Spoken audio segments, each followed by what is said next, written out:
Olá, a aula de hoje será gravada então, uma vez que vocês estão assistindo a peça A Bruxinha que Era Boa, eu vou antecipar então a gravação da nossa aula. A aula do dia 21/8, Origem do Teatro, no capítulo 5, da página 64 a 67. Né? Esse capítulo ele dá conta de falar sobre a origem do teatro, né? Como é que esse teatro, né, tem a sua ordem, sua apresentação em relação aos seus personagens, né, em relação à sua estrutura, quais são os elementos que compõem, né, o teatro. No nosso livrinho, a página inicial, ele traz essas figuras, né, de máscara, em que eles representam, né, de que forma eles representam a estrutura do tema da aula. Né? Então, a origem do teatro, algumas literaturas trazem como referência as primeiras sociedades primitivas, né? E de que forma essas sociedades primitivas elas estariam representadas. Né? Então, é isso que nós vamos trabalhar hoje. Se acreditava que essas sociedades primitivas, elas, através da dança, elas imitavam, né, cenas do dia a dia, né, com seus fatos de caça, da pesca, como é o caso dos homens da pré-história. Então, aqui no início do livro, traz uns homens fantasiados com máscaras, né, de um teatro de personagens e uma dramaturgia. Então, a arte, ela tem um conceito muito plural, né, e o teatro passa por isso, né, por essa representação de deuses a heróis a vilões, né.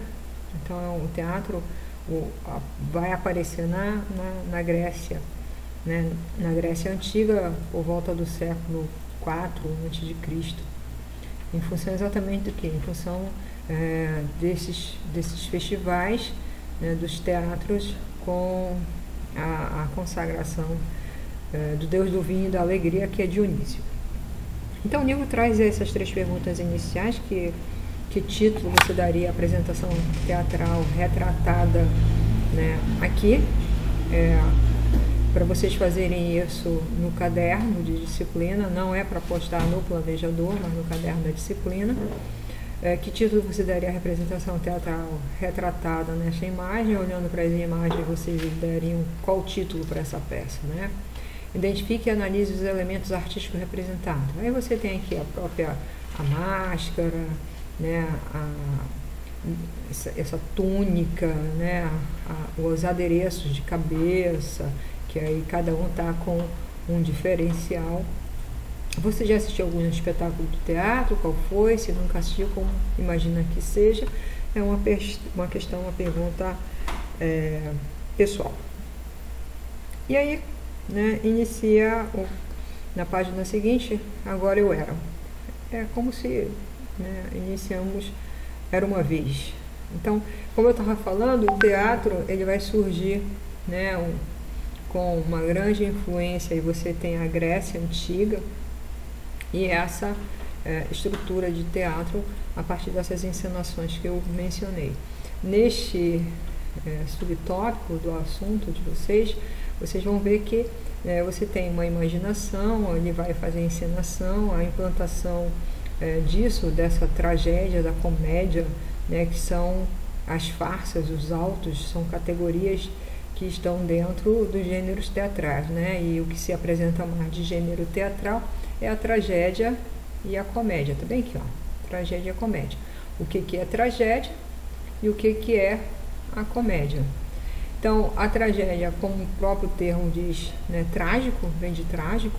Então, você tem herói, você tem uma luta, você tem toda uma história, né, que pode ter um final triste, um final feliz, um violento, como ele coloca aqui.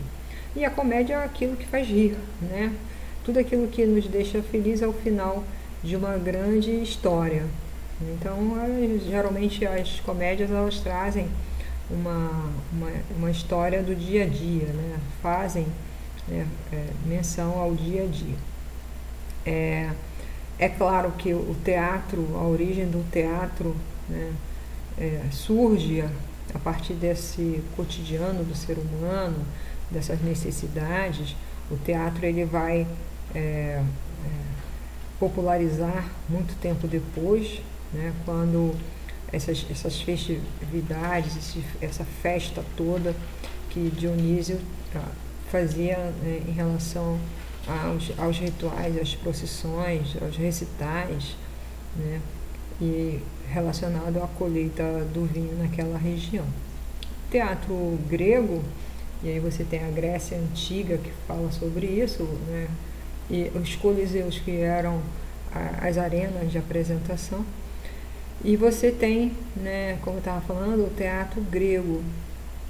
O teatro grego, que hoje conhecemos, ele vai surgir, né,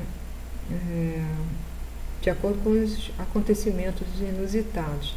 Então, o Dionísio, né, que ornamentava tudo com o cacho das uvas, né, eles ficavam espantados com a coragem, e aí tinha toda uma encenação voltada para a história, né?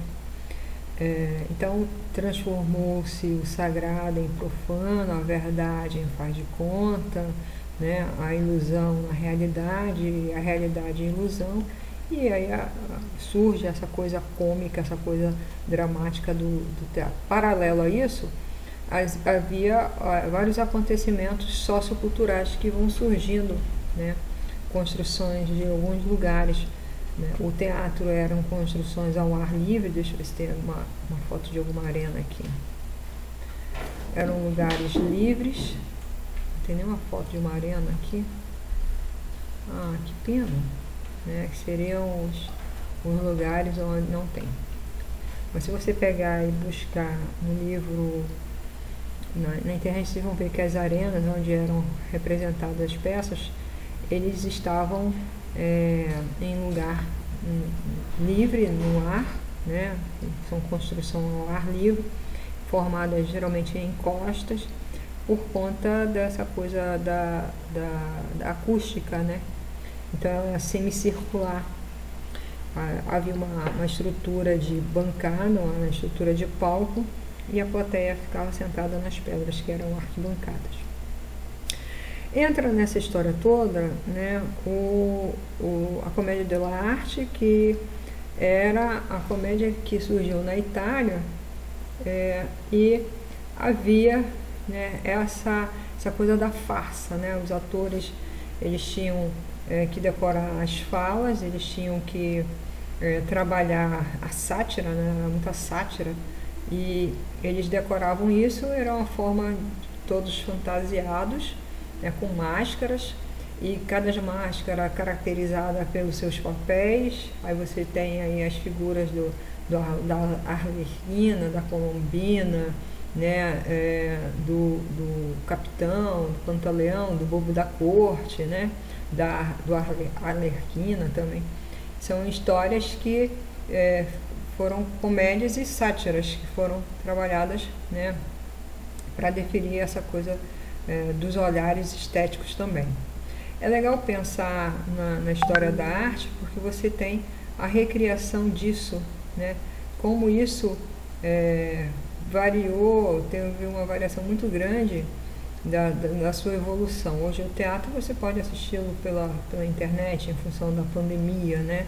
Então a história da humanidade surge com, a história da arte surge com a história da humanidade, porque exatamente era o meio que os homens tinham de expressar seus sentimentos, contar suas histórias, louvar, né, todas as divindades que se acreditavam na época. Embora o teatro, a arte, tenha mantido até os dias de hoje seus significados, suas histórias, ela evoluiu muito ao longo do tempo, assim como as máscaras. Então existem várias versões de como essa história começou. Essa aqui é a grande, né, questão. Muitos estudiosos, inclusive historiadores do teatro, eles misturam a história da humanidade com a história do teatro. né? Há uma teoria de que o teatro surge com a pré-história, né? Com as manifestações da pré-história.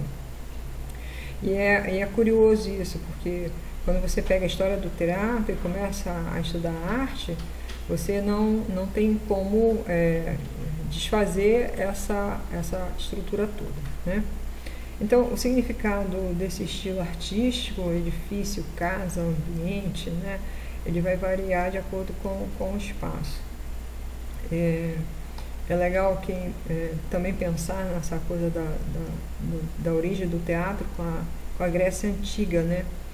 Porque havia as encenações bem primitivas do Antigo Egito, na China, né? Surgiu com a tragédia grega. Pois bem, então a máscara em todos os lugares. A máscara tem sido utilizada há muito tempo, realmente, nas diversas encenações pelo mundo, cada região ou cultura, embora suas máscaras, conforme seu modo, representam. E é verdade, né? A cultura ela vai definir a questão do estilo da máscara. Observe que esses olhinhos assim, né? Nós temos aí um traço japonês. Eram aquilo que ainda há pouco eu falei, né? A China, a Índia, né? Vão representar muito isso, tem uma forte influência na estrutura dessas máscaras. E aí, de acordo com o papel, né? De acordo com a cultura, você tinha um estilo de máscara e um modelo, e a sofisticação também.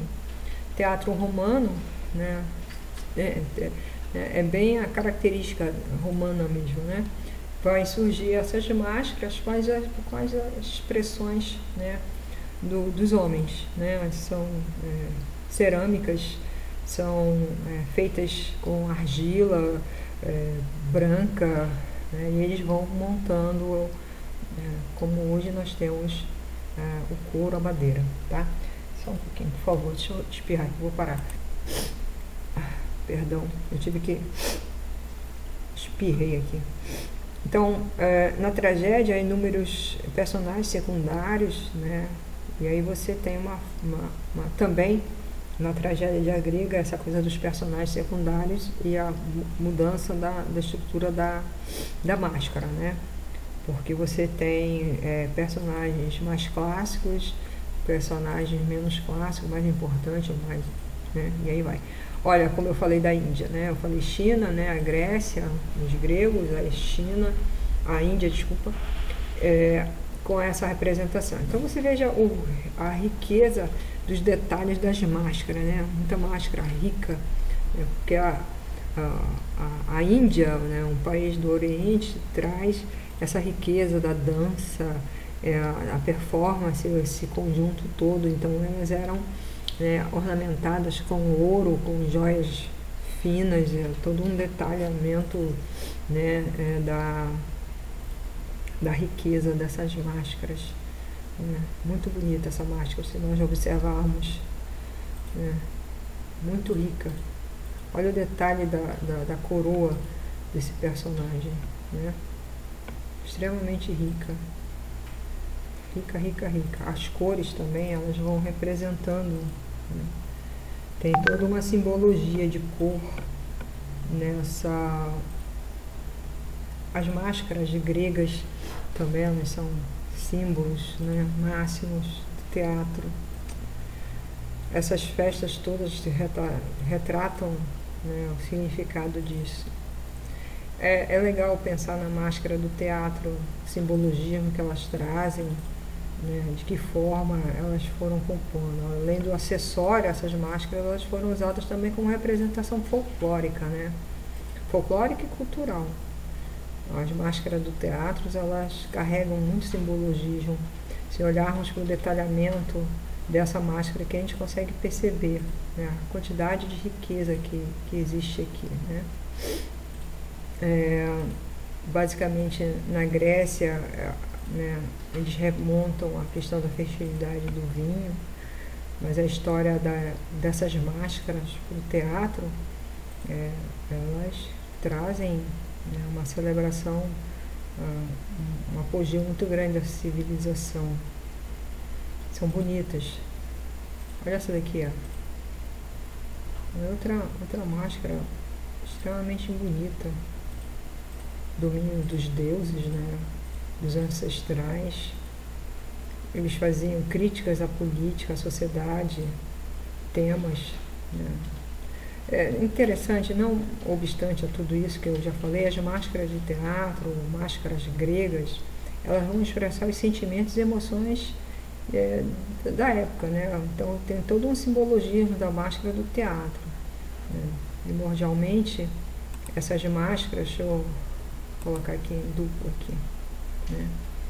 Essas máscaras, elas simbolizavam os seres sobrenaturais ou então os antepassados. Cada cultura tem sua própria interpretação, baseada nos seus costumes, né? É só observar aqui como se estabelece. Então tem uma variada interpretação. As máscaras de teatro de grego eram muito usadas para representar esses personagens, como a gente falou ainda há pouco, né? As mulheres, elas eram consideradas cidadãs, né? E, portanto, elas não podiam atuar. Elas eram meio que excluídas dessa função. Era afazeres domésticos ou então a procriação. Era a função da mulher. E aí, depois disso, esses adereços todos eles foram sendo empregados nas danças sagradas, os personagens. E aí as máscaras, elas encobriam, né, a identidade das pessoas que estavam aqui por detrás dela, né? De forma que apenas os olhos ou então a boca, né, era possível você, era possível não, era o que ficava exposto, né? A fabricação desse material também é um material feita com madeira, cortiça, tecido, argila, como eu falei, né, couro. Às vezes algumas dessas máscaras tinham cabelo, né? Existia todo um diálogo com a encenação dessas máscaras. E diferente do teatro grego, o teatro romano, os personagens eles usavam mais de uma máscara, de acordo com as cenas que eles iriam representar, né? Então, assim, eu já avancei, já fui para 68 e 69, que é o assunto também da nossa próxima aula. Mas eu queria reforçar que foi no Renascimento que essas máscaras de teatro passaram a ser usadas pelas farsas dos castelos, né? Os nobres, eles ficavam num nível de convidados muito grande e aí eles passavam a ser representados a partir dessa comédia della arte, que é essa comédia daqui que eu falei ainda há pouco, né? No mais é isso. Eu espero que vocês tenham gostado de assistir a peça da Bruxinha, que era boa. Na nossa próxima aula de arte e filosofia eu vou mencionar sobre a peça, né? Façam um resumo do que mais chamou a atenção da peça e no caderno de desenho vocês podem reproduzir uma máscara de teatro. Vocês podem pesquisar mais sobre essas máscaras, né? Porque eu vou pedir para vocês, já vou adiantando, vou pedir para vocês uma máscara desenhada. Vocês podem fazê-la também em modo digital, não tem problema nenhum não. Aí vai aguardando, porque na hora que eu pedir, você já tem adiantado o seu trabalho, tá bom? Aguardem então as dúvidas com relação a esse capítulo. Um bom final de semana, um bom descanso para vocês. Beijos.